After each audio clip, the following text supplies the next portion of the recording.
No, it's Yeti. Oh, it's Yeti. Scrolling down. And MoarD. MoarD. Okay. Wow, okay. Like MoarD? Like MoarD? MoarD? Yeah, that's probably what it is. Oh, jeez, Rick. I don't know about this one. He's got a pretty sick Mega Man. Oh, man. But, oh, jeez. Yeah. And then what, I'm supposed to start burping? MoarD, you gotta just, you know, reflect the projectiles. Put an air in the way. Just win. That's probably what he was saying. Just win, MoarD. Screw it. But here we are, man. All right. Not a player I know by face by any means, but I have seen this guy's name before, and I believe he's pretty good. And, of course, if he's here in a top 8 qualifier, he's got to be something special. He is, I want to say, from Indiana, a state that's kind of flown under a lot of people's radar throughout the course of Smash 4, but they're here to play. Gemini, also from Indiana, getting top 3 in dubs with Yeti. Yeah, so this is going to be a losers round 5 match. So probably has maybe to win a few more maybe before it's quite a top 8 loser side qualifier. I think. I'm not sure yet. But yeah, man, we're making our way through the loser bracket. The loser bracket right now has Ned. It has Raven King. It has MVD. It has A-Star to Yo, third. my man Ace making it all the way to guaranteed 9th. Okay, that's going to be a good set, too. And then Seth and Comet. And then Yeti and MoarD. So that's our loser side of people who are trying to fight their way to the top 8 from loser side. We're going to have Fox versus Mega Man. So that's a matchup that I feel like isn't super uncommon, definitely not amazingly common, but definitely something you're going to see a lot of as the game progresses, right? We have a lot of Fox mains, and I feel like Mega Man is starting to pick up more traction. MoarD, just turn into a fox. Come on, how hard can it be? And the thing is, he's going to be able to rush down Yeti pretty easily, right? He's going to do a lot of kind of the nairs that we're used to seeing Fox do. And of course, Mega Man, and I remember last week at Collision when I was sitting down with Hangman talking about what is the weakness that Mega Man has is kind of directly above and in front of him. He doesn't have a great tool to attack that angle. Oh, yo, I was about to say, like that 45, the yeah, that 45. Yeah. I feel you. Yep. He's pretty much got just the start of fair, right? It comes down like a Lucina fair, but other than that, yeah, he does struggle from that angle. Very similar to like Olimar. Oh, I love that. The jump Lee shield that actually killed his vertical momentum too. Yeti just showing he has so many cool tricks. But MoarD, I really want to see what this guy's capable of. My first time ever watching him play. Nair up smash, and that's just enough. Gonna close it out. Yeti trailing by a stock already, and he is certainly the favorite to win this match. But it looks like the indie boys are getting hyped for presumably a player from their state. Every time MoarD comes onto the screen, there's always a crowd around them. But that unfortunate SD for him, not going to be exactly what he wants there, but did have an explosive start against Yeti. I'm so sure that he's going to show us something amazing to deal with. What'd you learn out of Con? I was just trying to ask the crowd where this man is from, and also kind of wanted someone to correct me if I'm saying his tag wrong. But they didn't know where he's from. Either way, this guy is looking pretty sick if he's going toe-to-toe with a guy like Yeti. Oh, okay. He is from Indiana. All right, that's thank a native, you, production. Bro. Hot dog. Thanks to Xylus from UR, man in the stream, letting us know what's good. And, all right, all the way off stage. How's he going to come back from this? The Z-drop into the back air. Yeti, I love how he goes for those Z-drops. Of course, most good Mega Men will be going for that, you know, able to use your aerials while having a very dangerous projectile still available to you.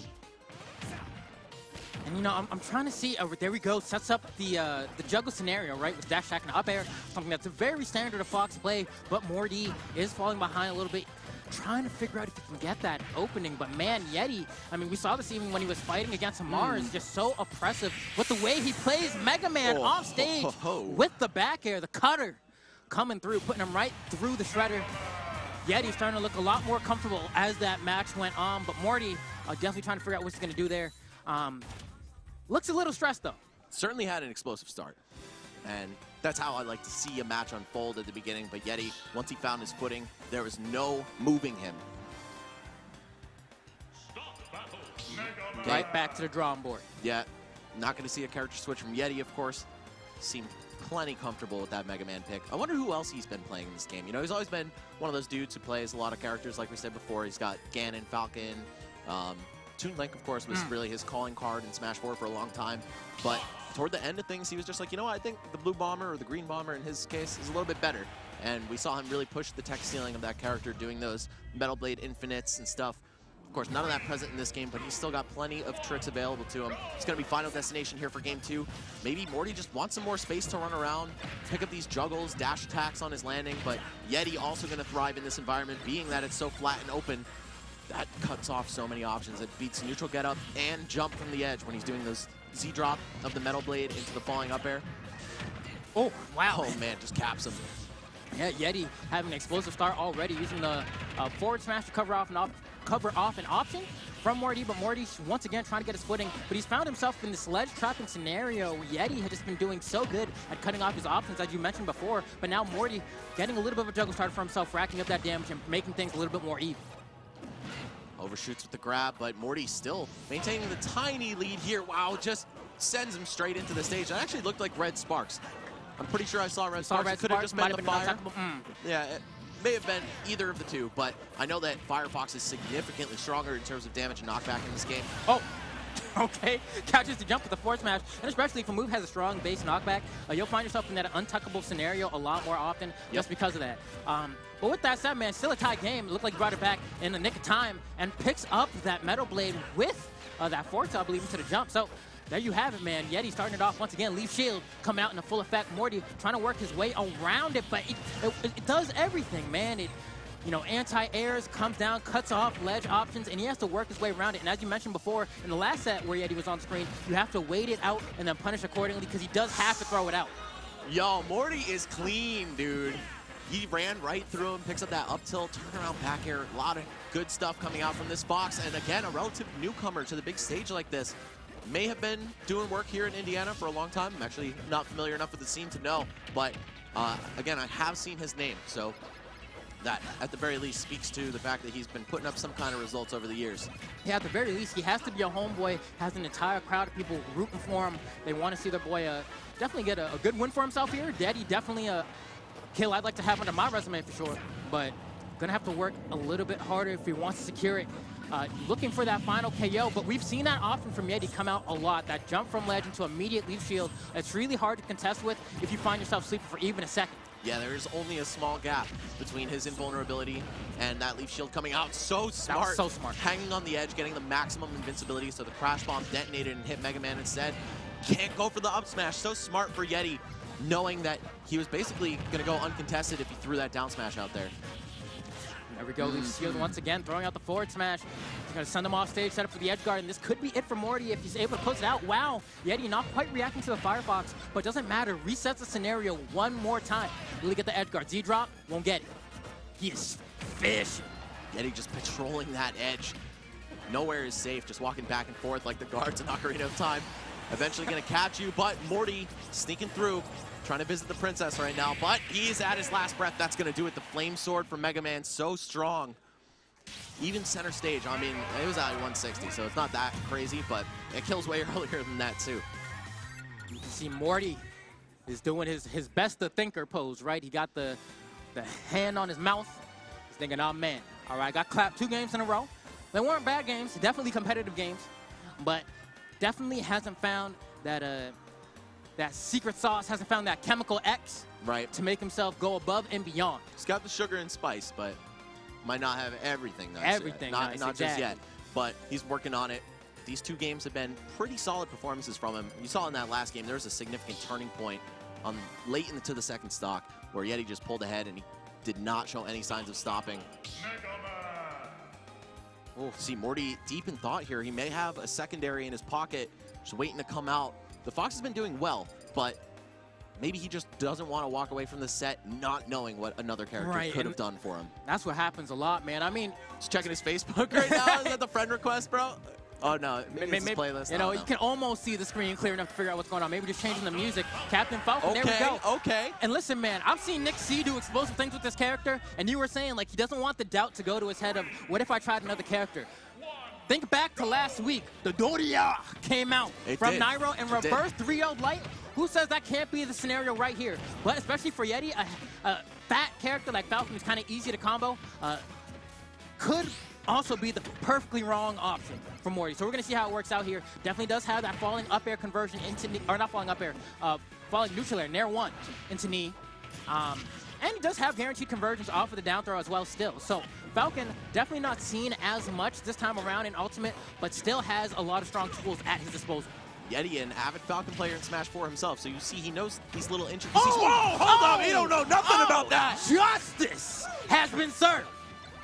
That was the rawest knee I may have ever seen. like across Smash 4 and Ultimate. He just stuffed ledge jump with it, and you know Yeti's been favoring that option to get off, going right into the leaf shield. And he had the perfect timing, man. It's so hard to get that sweet spot knee in this game. Same thing with Smash 4. The timing had to be immaculate. And my man just said, you want to see a call out? Say less. You have to make moves if you want to be a champion. Let's make moves.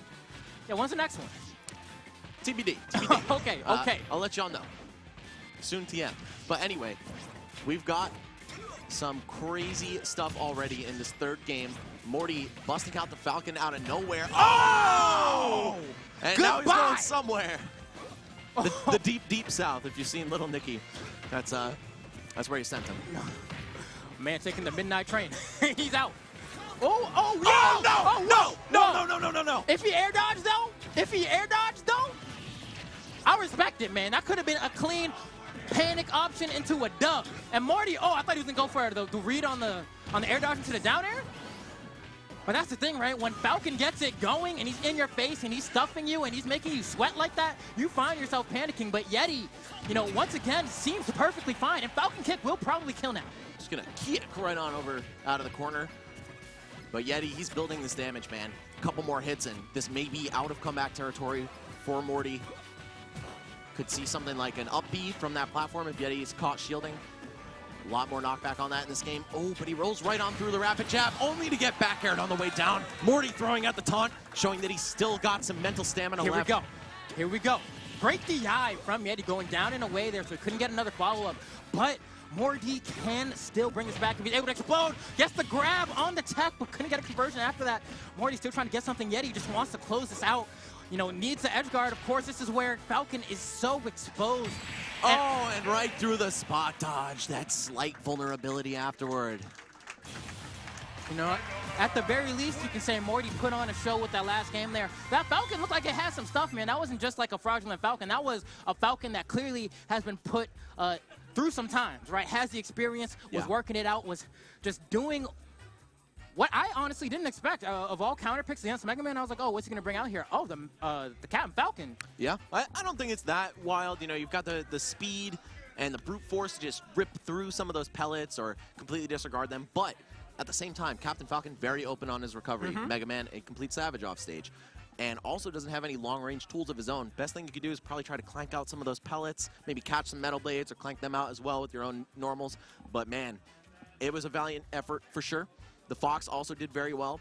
Got to applaud MoarD making it all the way to 9th place here at Full Bloom 5. Certainly not a performance to scoff at, but going to fall just short of the top 8 as Yeti makes it in. All right, folks, there we go. We're out of here. We're going to be moving to the mainstream for the top 8. Just wanted to shout out CSL for sending me here. We've been running lane brackets all day, just some fun free side events for everybody. And Neil Duffy? Neil Duffy, yo, Neil that's Duffy. the boy, yo. Shout out to Neil if you're watching, man. But yeah, man, we brought all the setups and stuff, so it's really cool to come to a big collegiate tournament like this and just support the scene, help them grow. Shout outs to IUB, Beyond the Summit, Unrivaled. You guys are all killing it, man. UGS. Shout outs to everybody who came through to make this tournament happen. By the way, this campus is gorgeous. Looks literally so like good. Hogwarts University, you know what I'm saying? So Wingardium Leviosa, my dude. just had a great time. I had to slide through for one block of the commentary, but now it's going to be back to business for me. If you guys are watching and you're at the venue somehow, come through to the back by the Ultimate TO desk, run some lane brackets. Yeah, man, especially, man. I had a blast of a time here with my man, Max Ketchum. It's been years since I got to sit down with the man and commentate once again. There we go. We got it. Clean, man. And here we go again. You know me. It's Flambeau. It's CSL Max Ketchum. You know where to find us. There's our socials. We'll catch you next time. Full Bloom 5, baby. It's been a blessing. Catch you next time.